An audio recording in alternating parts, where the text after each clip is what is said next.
Terima kasih Datuk Tan Sri Pengerusi.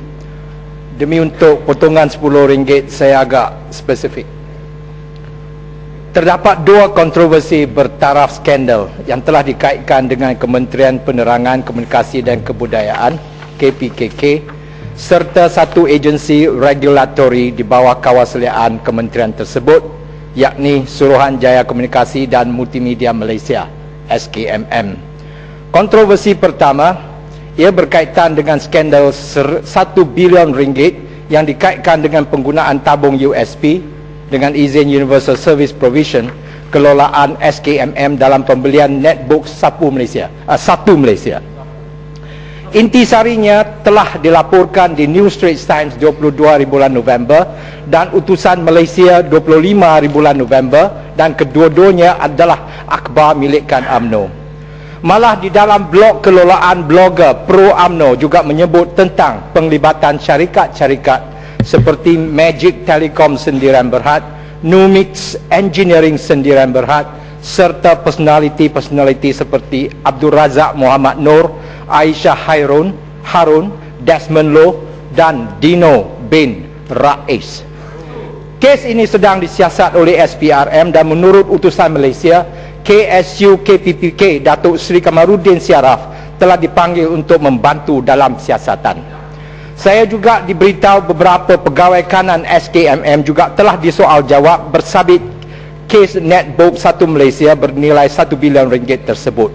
Menteri harus menjawab kenapa begitu.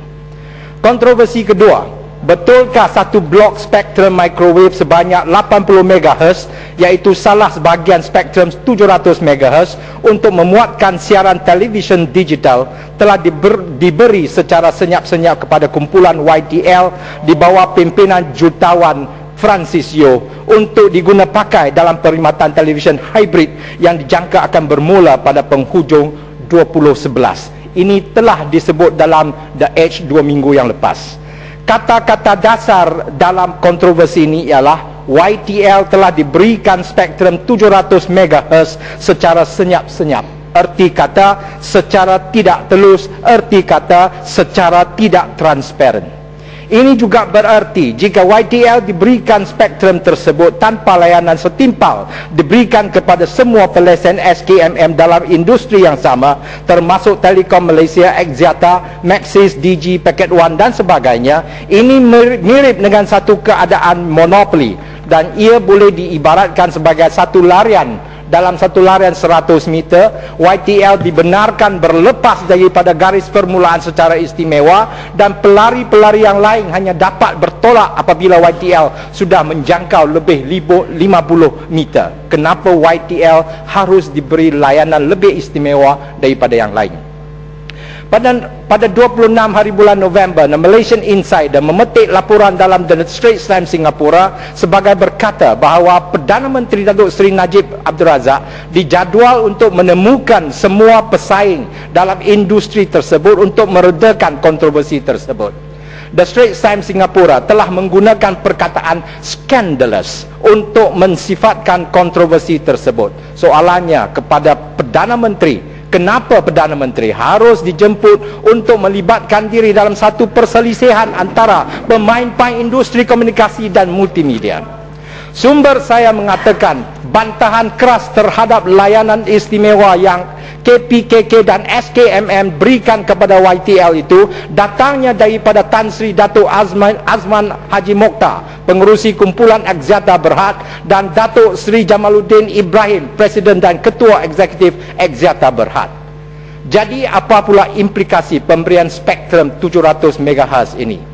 Pakar-pakar industri berkata, dengan tugasan spektrum 700 MHz, YTL boleh bermula dengan menggunakan spektrum tersebut untuk tujuan penyiaran, yakni broadcasting dengan izin, dan kemudiannya memutarkan penggunaan spektrum tersebut untuk tujuan jalur lebar broadband dengan izin atas nama pertembungan teknologi ataupun convergence of technologies dengan izin yang melibatkan operasi 4 bidang ataupun quadruple play, voice, video, data and multimedia interaktif dengan izin.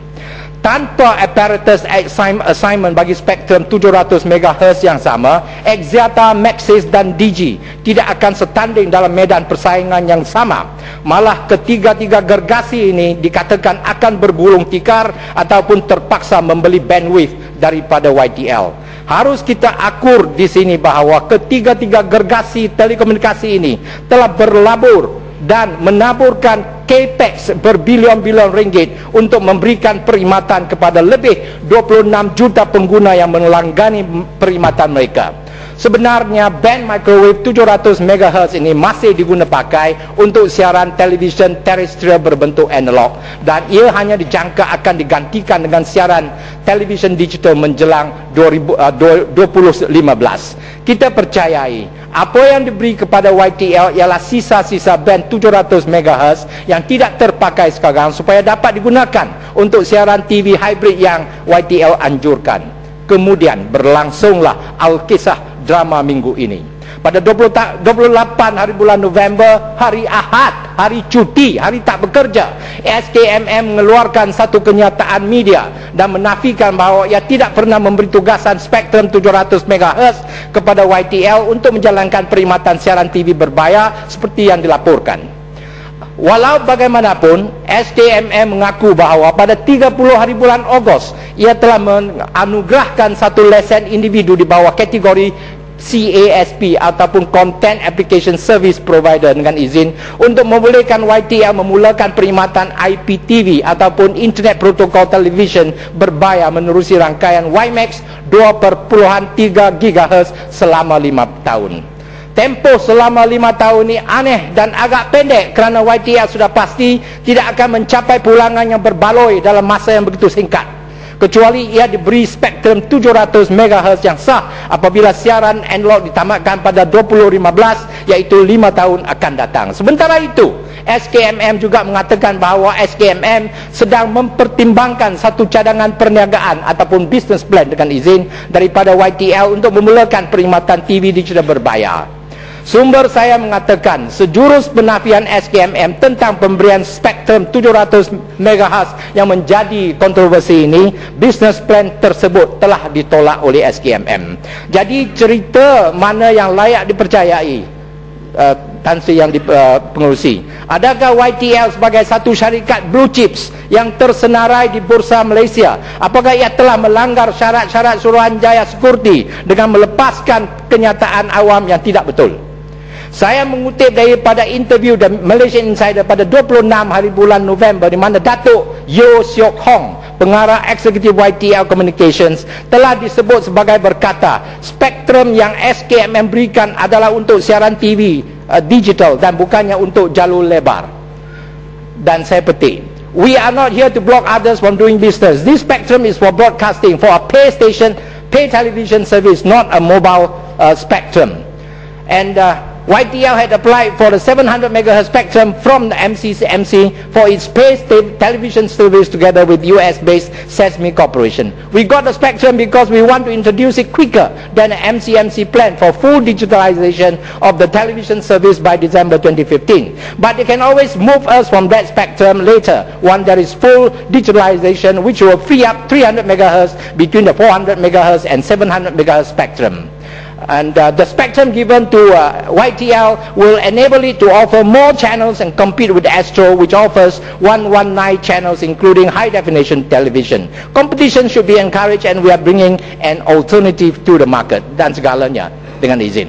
YTL Communications terletak di bawah bahagian tenaga kumpulan YTL, satu syarikat awam di papan utama Bursa Malaysia yang mempunyai himpunan tunai sebanyak 8 bilion ringgit. Ia mempunyai keupayaan dana untuk menjalankan perkhidmatan TV digitalnya jika diberikan lesen yang berkenaan. Secara logis, ia tidak perlu menanggung sebarang risiko untuk membuat kenyataan awam yang tanpa mempunyai lesen yang sah. Jadi saya cabar menteri berkenaan untuk menjawab sama ada insiden YTL dan spektrum 700 MHz ini ialah satu siaran ulangan episod Vincent Tan yang memberitahu orang awam dan juga Bursa Malaysia bahawa ia telah diberi lesen online betting pada 13 hari bulan Januari 2010, dan kemudiannya pihak kerajaan terpaksa flip-flop setelah menemui bantahan sengit daripada rakyat jelata. Dua tauke besar orang Cina telah dimanfaatkan oleh kerajaan UMNO Putrajaya.